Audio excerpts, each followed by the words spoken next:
Hello guys and welcome back to another video on my channel.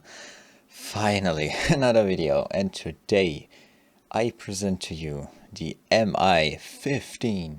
Finally, after months which I've been working on this thing. Okay, I've not been working on this thing all the time because I got a little bit bored of it.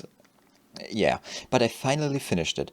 The total build time actually is around 7.5 hours.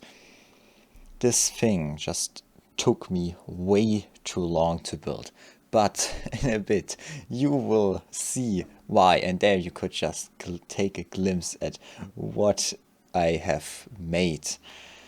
I am absolutely, I'm just blown away at how nice this thing is. Like, I think this is better than the MI-14 that I made before. Like I said, this is the plane that I like the most. Now it's the MI-15 because it just has so much more attention to detail than the MI-14 had. Like, the landing gear doors are fitted way better. Just like on the MI-14, I believe there were almost gigantic gaps in there. So yeah, I didn't really like that, and I fixed that on this one. Also, the landing gear doors on this thing were extremely complicated to make, and I have to admit here, the wheels are clipping, or at least they are clipping when I open the doors. On the closing part, everything's fine, but I just couldn't figure out how to make it so they don't clip anymore, and I spent so much time on this. I I I didn't want to build anymore on this thing, I have to admit. Like, I was fed up with making this thing. Yeah, after some time you lose interest in making this, but I got it done finally. Like, I should start somewhere, and I will just start with the cockpit. The HUD is actually almost at the right positions where you can see everything on the HUD.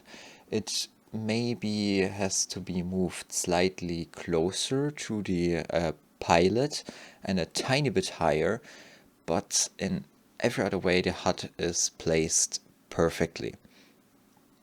There also is this other issue of the cockpit can actually open, but it wobbles around just a tiny bit still, even though I tried to optimize it. I don't know if I can do anything more there, but I tried. You see, I tried. It's also the first cockpit of mine that can open, and this one slides to the front. Why does it slide to the front? Because I'm an idiot and didn't know how to make it slide to the back. Yesterday, actually, I talked to Star, and he told me like something that I don't know how I was this dumb and didn't realize how to make it so it goes to the back, and he was like, yeah, just make it this and that way and it would have worked. But now it slides to the front, it's fancy. Let's continue. And let's continue with the wings, because the wings can fold, and I basically copied the wing design of the F-18. Maybe you noticed it, maybe you didn't. I basically took a lot of styles and designs of a lot of different aircraft and mixed them together because I just like them a lot. You also, that's why you see the straight vertical stabilizers there. That's from the F-15. The moving air intakes, which just are amazing. or I personally think they are amazing. I will leave you to judge if you think them amazing too. And also, speaking of the air intakes, there are intake covers. Like, intake covers you usually see on Russian jets, like the MiG-29, the Su-27. They basically have engine covers. Or does the Su-27 have them? I don't remember quite, but the MiG-29 has these. They are basically there to prevent dust and stones to be sucked into the engine, because the Soviet Union, which designed the MiG-29, had issues with making good like runways. So there were a lot of debris on there, so they basically wanted to prevent anything from coming into the engines and damaging them on startup and during takeoff. And you may think now, yeah, why does air get in there? No, how does it get air in there if the intakes are closed? There are hatches at the top of the intakes. Later you will be able to see them too. Not just now, though. Yeah, in the cinematic you should be able to see them. Where do we continue? Yeah, it has 7 hard points for a whole range of weaponry, and the maximum carrying capacity is, I believe, around 2 or 3 tons. So it carries a lot. The top speed is just above Mach. Yeah, it's not the fastest aircraft in the world, but it's understandable.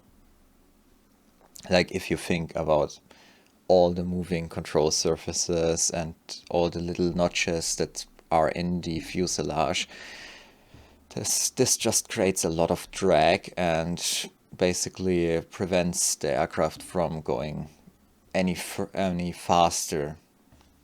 It's also not made for tops for like high speeds or extreme high speeds. It's just made so you can fly around in these and fulfill your missions. Yeah, it also features canards for more maneuverability, and for even more maneuverability, it features thrust vectoring nozzles. Also, the landing gear retraction is extremely complex because the doors had to be very big, and then I made them fold up in a weird way. So to any mechanic that would have to service one of these aircraft, I am sorry. That this thing would be completely... that it would be so bad to service even one of these aircraft, because all of these little hatches and things that open and that move, and it's not good. It's absolutely not good in those terms, but as I said, not designed for that. The MI-14 was designed for that, and I will maybe make an MI-14B. If you want to see that, comment down below if you want to see one of an F-14, not F-14, goddamn, MI-14B. Like basically a version with all my new knowledge that looks better and maybe flies a little bit better, doesn't have the stability issues the MI-14 had, maybe some better engines. I don't know. I'll see what I can do. And with all of that being said, we were ready to fly. Yeah, I wanted to make a cinematic here, but I'm a little bit sick, or I got a little bit sick. I made this clip or everything before this. I made it on Monday. It's, what day is it? Thursday now, so I need to get this video out. So I'll make a short with the cinematic if you want to see that. It will be linked in the top right corner probably. Thank you so much for watching today's video, and we'll see us in the next one.